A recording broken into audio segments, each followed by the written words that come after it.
காங்கிரஸ் தலைவர் சோனியா காந்தி மேல 1980ஆவது ஆண்டு வாக்காளர் பட்டியல பெயர் சேர்க்கிறது தொடர்பாக இருக்கக்கூடிய அந்த குற்றவியல் வழக்கு அப்படின்றத தற்பொழுது டெல்லி நீதிமன்றம் தள்ளுபடி செஞ்சிருக்காங்க. இப்போ இந்த மனு அப்படின்றது சட்ட நடவடிக்கையை தவறாக பயன்படுத்தி இருக்கு அப்படின்றதுதான் நீதிமன்றம் தரப்புல இருந்து கடுமையாக விமர்சிக்கப்பட்டிருக்கக்கூடிய ஒரு விஷயமாக இருக்கு. மேலும் பாஜக ஆதரவாளராக இருக்கக்கூடிய ஒருத்தர் தாக்கல் செஞ்சிருக்கக்கூடிய இந்த மனு அப்படின்றது சோனியா காந்தி இந்திய குடியுரிமை பெறதுக்கு முன்பாகவே வாக்காளர் பட்டியல அவருடைய பேரை சேர்த்திருக்கிறாங்க அப்படின்ற ஒரு விஷயத்த குற்றம் சாட்டியதாக இருந்துச்சு. ஆனா இந்த மனுவில் இருக்கக்கூடிய குற்றச்சாட்டுகள் அப்படின்றது சட்டப்படியாக ஏற்றுக்கொள்ளவே முடியாத ஒரு விஷயம் அப்படின்னும் இது ஒரு அரசியல் உள்நோக்கம் கொண்டிருக்கக்கூடிய விஷயத்துக்காக பயன்படுத்தப்பட்டிருக்கு அப்படின்றது தான் இப்போ நீதிமன்றத்துடைய தரப்புல சொல்லக்கூடிய ஒரு தீர்ப்பாக இருக்கு. ஸோ இதுக்கு பின்னணியில் இருக்கக்கூடிய முழுமையான விவரத்தை பற்றி தான் இன்னைக்கு இந்த வீடியோவில் நம்ம பார்க்க போகிறோம்.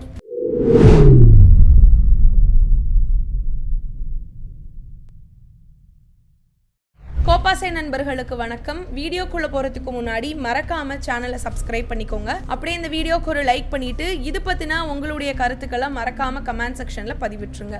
அதாவது சோனியா காந்தி 1983ஆவது ஆண்டு இந்திய குடியுரிமை அப்படின்ற விஷயத்தை பெற்று இருந்தாலும் கூட ஆனால் 1980ஆவது ஆண்டே அவங்க வாக்காளர் பட்டியலில் தன்னுடைய பேரை சேர்த்திருக்கிறதாகவும் விகாஷ் திரிபாதி அப்படின்னு சொல்லக்கூடிய நபர் குற்றவியல் வழக்கு ஒன்று தொடர்ந்திருந்தார்.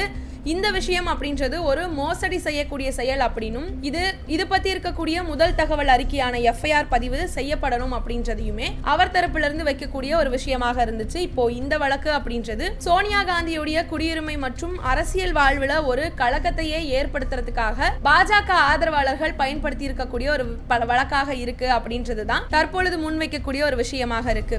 மேலும் இந்த நீதிமன்றத்தை அதிகார வரம்புல சேர்க்கிற நோக்கத்தோட தான் இந்த புகாரானது தற்போதைய புகார்ன்றது வடிவமைக்கப்பட்டிருக்கு அப்படின்றது தான் நீதிமன்றம் கூறியிருக்கக்கூடிய விஷயமாக இருக்கு. இது அரசியல் ரீதியான மோதல்களை கருவியாக பயன்படுத்திக்கிறாங்க அப்படின்றதும் இப்படி பயன்படுத்திக்கிறதாகவே அமைஞ்சிருக்கு. தொடர்ச்சியாக நீதிமன்றம் இருக்கக்கூடிய இந்த புகாரில் இருக்க குற்றச்சாட்டுகள் அப்படின்றது வெறும் ஒரு பால்ட் அசரேஷன் அப்படின்னு சொல்லக்கூடிய மோசடி அல்லது மோசடி மாதிரியான சில சட்டப்பூர்வ கூறுகளை ஈர்க்கிறதுக்கு தேவையான அத்தியாவசிய விவரங்களோட இணைஞ்சு இல்லாத வெறும் ஒரு பால்ட் அசரேஷன் அப்படின்றது தான் இங்கே சட்டப்பூர்வமாக நிலையான சில குற்றச்சாட்டுகள் அப்படின்றத மாற்ற முடியாது அப்படின்றதும் இங்கே நீதிமன்றம் குறிப்பிட்டிருக்கக்கூடிய ஒரு விஷயமாகவே இருக்குது.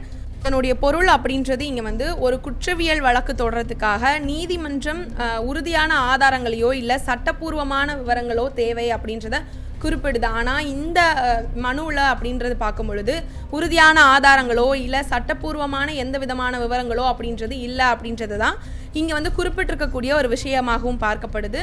மேலும் புகார்தாரர் அப்படின்றவர் 1980ஆம் ஆண்டு வாக்காளர் பட்டியலில் சான்றளிக்கப்படாத சில புகைப்படங்களுடைய நகலை மட்டுமே ஆதாரமாக கொண்டு இருக்கிறாரு. அதை ஏற்றுக்கொள்ளக்கூடிய சான்றாக கருத முடியாது அப்படின்றது தான் இப்போ நீதிமன்றம் குறிப்பிட்டிருக்கக்கூடியதாக இருக்கு. இது சமூக வலைத்தளங்களையும் அதோட அரசியல் வட்டாரங்களையும் பரவி வரக்கூடிய ஒரு ஆதாரமற்ற தகவலை நம்பி தான் நீதிமன்றத்துடைய வழக்கு அப்படின்றது தொடர முடியாது அப்படின்ற விஷயத்த இங்கே உணர்த்தக்கூடியதாகவுமே அமைஞ்சிருக்கு. இது பாஜக தலைவர்களும் சரி உறுப்பினர்களும் சரி சோனியா காந்தி மேல குற்றச்சாட்டுகளை சுமத்துறதுக்காக இந்த புகைப்பட நகலை பயன்படுத்தி வரக்கூடிய இந்த நிலையில அவங்க மேல ஒரு பெரிய பின்னடைவையே ஏற்படுத்தக்கூடிய ஒரு விஷயமாகக்கான சூழ்நிலையும் இந்த இடத்துல உருவாகி இருக்கின்றது பார்க்க முடியறதாக இருக்கு. இதே போல இப்போ இந்த மனுவில் அப்படிங்கும் பொழுது மோசடியோ அல்லது மோசடி தொடர்பாக இருக்கக்கூடிய பாரதிய நியாய சன்ஹிதா அப்படின்ற 2023 விதிகளை பயன்படுத்துறதுக்காக இந்த இடத்துல புகார்தாரர் முயன்றிருக்கிறாரு அப்படின்றது தான். ஆனா நீதிபதி இந்த முயற்சியானதை இல்லாத ஒரு அதிகார வரம்பை உருவாக்குறதுக்காக முயற்சித்திருக்கிறதாக இருக்கு அப்படின்றதையுமே இங்க குறிப்பிட்டிருக்கிறாங்க. அதாவது ஒரு சிவிலோ இல்ல சாதாரண ஒரு தகராறான ஒரு விஷயத்த ஒரு குற்றவியல் வழக்குடைய போர்வையில நீதிமன்றத்துல தாக்கல் செய்யறது அப்படின்றது சட்ட நடைமுறையை தவறாக பயன்படுத்திக்கிறதுக்கு சமமான ஒரு விஷயம் அப்படின்றதுமே இப்போ நீதிமன்றம் குறிப்பிட்டிருக்கிறதாக இருக்கு. அதே போல நீதிமன்றம் குடியுரிமை அப்படின்ற ஒரு விஷயத்த இறையாண்மை கொண்டிருக்கக்கூடிய அரசுக்கும் அந்த நபருக்கும் இடையில இருக்கக்கூடிய ஒரு பிரத்யேக உறவு அப்படின்றதையுமே இங்க வலியுறுத்தி இருக்கு. அதாவது இப்போ ஒரு தனிப்பட்ட நபர் இப்போ சோனியா காந்தியுடைய இந்த குடியுரிமை பத்தி இருக்கக்கூடிய ஒரு வழக்கு அப்படின்றத இங்க தொடர முடியாது அப்படின்றது தான் அரசியலமைப்பு அதிகாரங்களால தேர்தல் ஆணையம் மாதிரி இருக்கக்கூடிய அமைப்புகளுக்கு மட்டுமே இந்த மாதிரியான விவகாரங்கள்ல அதிகாரம் இருக்கு அப்படின்றதையும் குறிப்பிட்டதோட புகார் புகார்தாரர் இந்த அரசியலமைப்பு விதிகளை மீறதுக்காக முயற்சி செஞ்சிருக்கிறதாகவுமே நீதிமன்றம் தரப்புல இருந்து சுட்டி காட்டியிருக்கக்கூடிய ஒரு விஷயமாக இருக்கு. இப்போ இந்த வழக்கு அப்படின்றது ராகுல் காந்தி மற்றும் பிற எதிர்க்கட்சிகள் பாஜக மேல வைக்கக்கூடிய அந்த வாக்குச்சோரி, அதாவது வாக்கு திருட்டு அப்படின்ற குற்றச்சாட்டை முன் வச்சு வரக்கூடிய இந்த நேரத்தில் வந்திருக்கிறதாக இருக்கு. அப்போ ராகுல் காந்தி தேர்தல் ஆணையமும் அதோட ஆளும் கட்சியாக இருக்கக்கூடியவங்களுடைய இந்த வாக்கு திருட்டுல ஈடுபட்டு இருக்கக்கூடிய ஈடுபட்டு குற்றச்சாட்டிட்டு வந்துட்டு இருக்கிறாரு. இப்போ இந்த நிலையில தான் சோனியா காந்தியுடைய இந்த வாக்காளர் பதிவு பத்தி இருக்கக்கூடிய இந்த வழக்கு பாஜக தேர்தல் நேர்மையை பத்தி மற்றவங்களை கேள்வி கேட்கறதுக்கு எந்த அருகதையும் இல்லை அப்படின்றதையுமே இங்கே உணர்த்துற ஒரு விஷயத்தையுமே நமக்கு காட்டுறதாக இருக்கு. அதுதான் இப்போ நம்ம பார்க்கக்கூடியதாகவும் இருக்கு. மேலும் பாஜகவுடைய ஆதரவாளராக இருக்கக்கூடிய ஒருத்தர் இந்த வழக்கை தாக்கல் செஞ்சிருக்கிறதுடைய பின்னணி அப்படின்றது ஒரு அரசியல் உள்நோக்கம் கொண்டதாக இருக்கு அப்படின்னே சொல்லி பலராலுமே இந்த விஷயம் பார்க்கப்படுறதாக இருக்கு. மேலும் சோனியா காந்தியுடைய இந்த புகழை கெடுக்கிறதுக்காகவும் காங்கிரஸ் கட்சிக்கு ஒரு அவதூறை ஏற்படுத்துறதுக்காகவும் தான் இப்போ இந்த வழக்கு அப்படின்றது ஒரு கருவியாக பயன்படுத்தப்பட்டிருக்கு. ஆனா நீதிமன்றத்துடைய இந்த தீர்ப்பு அப்படின்றது இந்த முயற்சி எல்லாத்தையும் முறியடிச்சு பாஜகவுடைய அரசியல் வியூகத்தையே இப்போ அம்பலப்படுத்தி இருக்கிறதையும் இங்க நம்ம பார்க்க முடியுது. தொடர்ச்சியாக இந்த வழக்கு அப்படின்றது அரசியல் மற்றும் நீதித்துறைக்கு இடையில் இருக்கக்கூடிய ஒரு சிக்கலான உறவை மறுபடியும் ஒரு முறை எடுத்து காட்டுறதாக அமைஞ்சிருக்கு. அரசியல் மோதல்களில் நீதிமன்றங்கள் தலையிட வேணாம் அப்படின்னு நீதிபதிகள் விரும்பினாலும் கூட அரசியல்வாதிகள் தங்களுடைய அரசியல் லாபத்துக்காக நீதிமன்றங்களை பயன்படுத்திக்க தான் முயற்சிக்கிறாங்க. உச்ச நீதிமன்றம் ஏற்கனவே அரசியல் மோதல்களை நீதிமன்றத்துக்கு கொண்டு வரக்கூடாது அப்படின்னு சொல்லி எச்சரிச்சிருக்கக்கூடிய இப்போ இந்த நிலையில இந்த வழக்கு அப்படின்றது பாஜகவுடைய இந்த அணுகுமுறையை மறுபடியுமே எடுத்து காட்டியிருக்கு அப்படின்றது தான். அதே போல வாக்காளர் பட்டியல்கள் ஒரு அரசியல் ஆயுதமாக பயன்படுத்தப்படலாம் அப்படின்றதையும் இந்த வழக்கானது நமக்கு உணர்த்துறதாக இருக்கு. இப்போ கட்சிகள் வாக்காளர்களுடைய பட்டியலில் இருக்கக்கூடிய பிழைகள் எல்லாத்தையும் பயன்படுத்தி தங்களுடைய அரசியல் எதிரிகளை தாக்குறதுக்கான ஒரு விஷயத்தை இங்க முயற்சிக்கலாம். இது வாக்காளர் பட்டியல்களுடைய நேர்மையையும் அதே போல நம்பகத்தன்மையுமே இங்க கேள்விக்குள்ளாக்கி இருக்கு. தொடர்ச்சியாக இப்போ இந்த தீர்ப்பு அப்படின்றது இந்திய ஜனநாயகத்துடைய முக்கிய அம்சமாக இருக்கக்கூடிய ரூல் ஆஃப் த லா அப்படின்றது எவ்வளவு முக்கியமானது அப்படின்றதையும் இங்கே நமக்கு உறுதிப்படுத்தி இருக்கு. ஒரு தனிப்பட்ட நபருடைய புகாரை அரசியல் நோக்கங்களுக்காக நீதிமன்றம் ஏற்றுக்கொள்ளாது அப்படின்றதையுமே இப்போ நீதிமன்றம் உறுதிப்படுத்தி இருக்கு. இது சட்டத்தோடைய முன்பு எல்லாரும் சமம் அப்படின்ற விஷயத்தையும் காட்டுறதாக அமைஞ்சிருக்கு.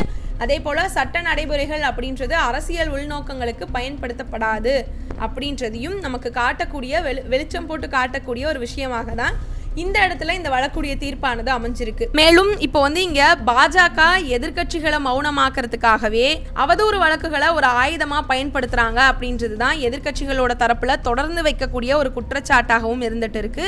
அதே போல இப்ப எடுத்துக்கிட்டோம்னா ராகுல் காந்தி, அரவிந்த் கெஜ்ரிவால் மாதிரி இருக்கக்கூடிய பல எதிர்க்கட்சி தலைவர்கள் மேல பாஜக தொடுக்கக்கூடிய அந்த அவதூறு வழக்குகள் எல்லாத்துக்கும் இப்போ இந்த வழக்கு அப்படின்றது உதாரணமாக இருக்கு. அந்த வரிசையில தான் இந்த சோனியா காந்தி மேல இருக்கக்கூடிய இந்த வழக்குமே பார்க்கப்படுறதாக இருக்கு.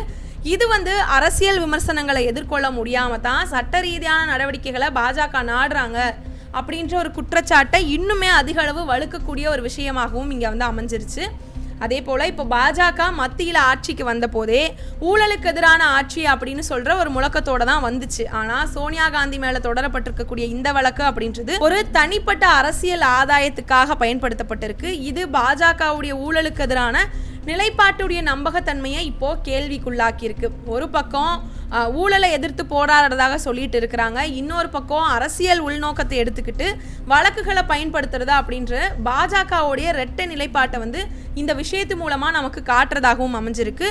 மேலும் தொடர்ச்சியாகவே அரசியல் கட்சிகள் நீதிமன்றங்களை தங்களுடைய அரசியல் லாபத்துக்காக பயன்படுத்தும் போது அது மக்களுடைய மத்தியில் நீதித்துறை மேலையும் சரி அரசியல் அமைப்புகள் மேலையும் சரி நம்பிக்கையை சிதைக்கிறதாகவே இருக்கு. இது ஒரு ஜனநாயகத்துடைய ஆரோக்கியத்திற்கு மிகவுமே ஆபத்தான ஒரு விஷயமாக தான் அமையும். இப்போ இந்த வழக்கு அப்படின்றது அரசியல் கட்சிகள் தங்களுடைய மோதல்களை அரசியல் களத்துல மட்டும்தான் தீர்த்துக்கணும் அப்படின்னு சொல்லி நீதிமன்றங்கள் ஒரு தளமாக பயன்படுத்தப்படக்கூடாது அப்படின்ற விஷயத்தை நீதிமன்றம் சொல்லியிருக்கிறதால இந்த செய்தி அப்படின்றது மக்களுக்கு கிடைக்கக்கூடிய ஒரு தெளிவாகவே அமைஞ்சிருக்கு. இப்போ இது குறித்து உங்களுடைய கருத்துக்கள் என்ன அப்படின்றத மறக்காம கமெண்ட் செக்ஷன்ல பதிவிட்டுருங்க. அப்படியே இந்த வீடியோக்கு ஒரு லைக் பண்ணிட்டு இது போன்ற செய்திகளை தினம்தோறும் தெரிஞ்சுக்கிறதுக்காக மறக்காம கோபாசை சேனலை சப்ஸ்கிரைப் பண்ணிக்கோங்க. நன்றி.